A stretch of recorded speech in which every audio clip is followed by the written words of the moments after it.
Not long ago, I played through Terraria with my entire world flipped upside down, and after finishing that playthrough, I started to think about other crazy ideas for worlds, and I ended up coming up with this. The abomination that you're looking at is a world with its blocks inverted, or to be more specific, I took a world analysis in T-Edit and swapped the most common block with the least common block, the second most common block with the second least common block, and so on. So for example, everything that used to be mud is now Beryl wood, and everything that used to be Beryl wood is now mud. So the question is, will I be able to beat Terraria in a world with its blocks inverted? Looks like it's time to find out. Jumping right into the playthrough, I started off by heading into a cave that was right next to spawn, and I immediately noticed a few things. First of all, the dirt being replaced with glowing mushrooms was quite helpful, because it allowed me to see in the caves without really needing torches. And second, there was quite a few gems around, so I grabbed a few to make a grapple hook. But unfortunately, I quickly realized a problem. I didn't actually have access to stone, so I wouldn't be able to make a furnace for smelting ore. However, that wasn't much of a problem for me yet, because I didn't even have any ore to smelt in the first place. Luckily though, I did manage to get some lead bars out of a chest, so I crafted an anvil and made myself a gem hook before continuing down the cave. As I continued deeper into the cavern, things started to get a lot less friendly. All of the stone in my world was replaced with hardened ebon sand, which meant that pretty much everywhere I went was considered to be the corruption. I also noticed large patches of dungeon spikes covering the walls of the cave, making it much harder to traverse. Soon, I stumbled upon a rail track, so I decided to ride it, but unfortunately, all that was waiting for me at the other end of the track was my death. After a few more failed attempts at exploring the cave, I decided to try my luck on the surface, and I ended up running into what used to be a living wood tree. Because the tree was made out of lizard brick, I wasn't able to mine my way in, but I was still able to grab a wand of sparking out of the chest inside it. And after a little bit more exploration, I decided to try and make my way over this tree that was blocking my path. And it was at this time that it occurred to me that all of the leaves had been replaced with silver ore, which meant that I would be able to get a full set of silver armor and tools pretty easily. However, I still had the problem of not being able to smelt it, so I decided to start working on a elevator, because if I got to the underworld, I would be able to get my hands on a hell forge where I could do my smelting. While mining, I ended up getting a gravitation potion from a pot, so I decided to return to the surface in order to search for some floating islands, and I did end up finding one. However, before I was able to loot the chest, I ended up dying, so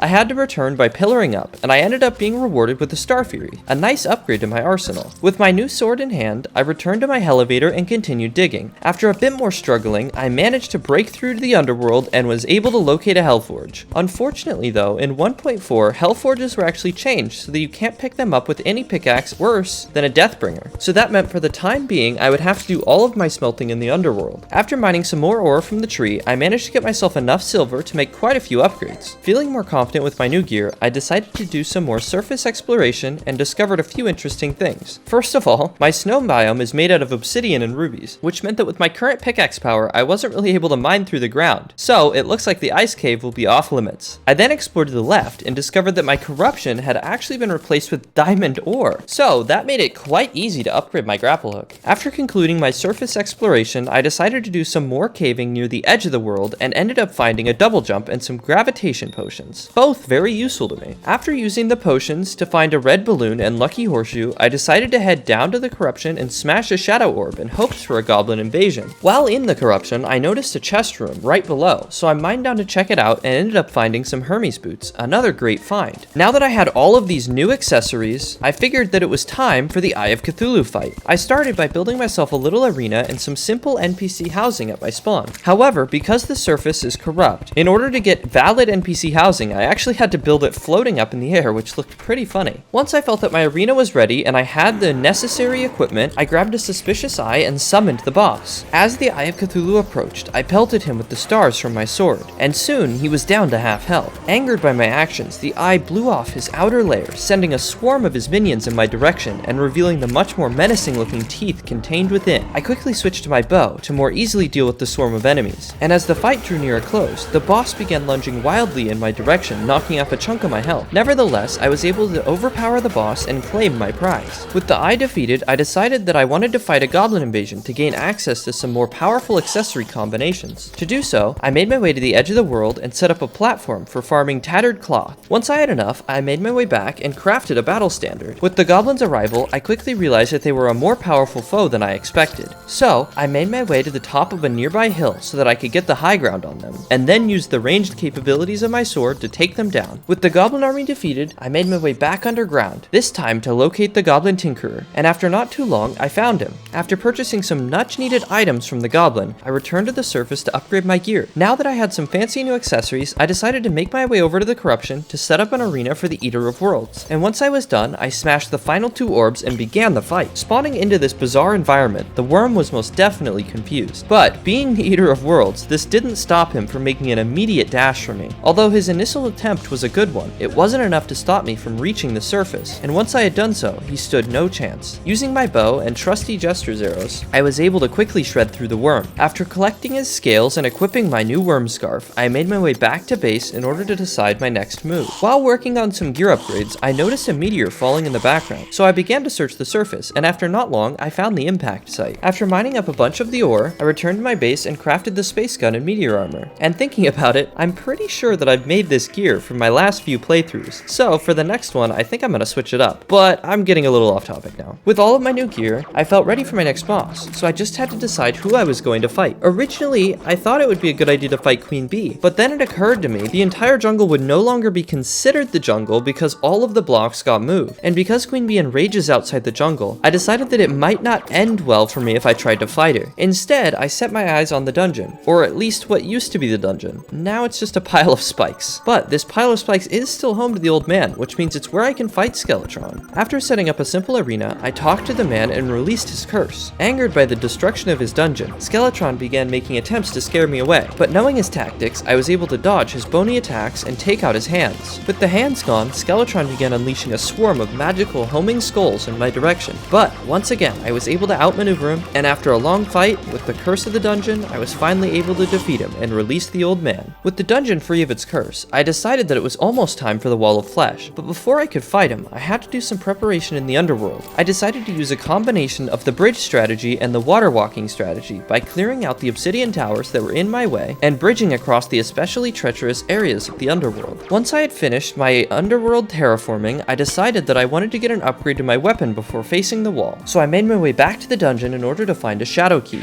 Exploring the dungeon was especially hard because all the walls and floors had been replaced with spikes, but with some careful block placement and a few deaths, I eventually did manage to find a shadow key. With my new key in hand, I headed back to the underworld to loot some shadow chests, and with a stroke of luck, I found the bow in my first chest I opened. Now with my new weapon, I decided it was finally time for the boss. After an unfortunate incident involving my guide, the wall of flesh emerged from the shadows. Immediately, I began hitting the wall with a barrage of flaming bats. Unhappy with my less than pleasant welcome, the wall began lashing out at me with his hungry tentacles. But fortunately, the terraforming paid off, and I was able to keep my distance. After a long and continuous siege from my bow, the wall couldn't hold out anymore, and he burst into pieces, leaving behind a nice box of treasure. After grabbing my loot, I returned to the surface and began preparing myself for the challenge ahead. If you guys enjoyed the video, consider subscribing to be notified when I upload part 2 in a few days. And if you'd like to try out this challenge for yourself, I will have a link in the description that will take you to my Discord server, where I have world downloads from various videos that I've made, including this one. But with that out of the way, thank you for watching, and I will see you guys next time.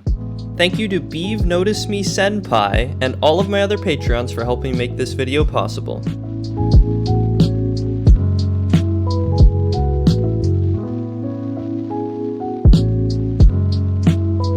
After concluding my surface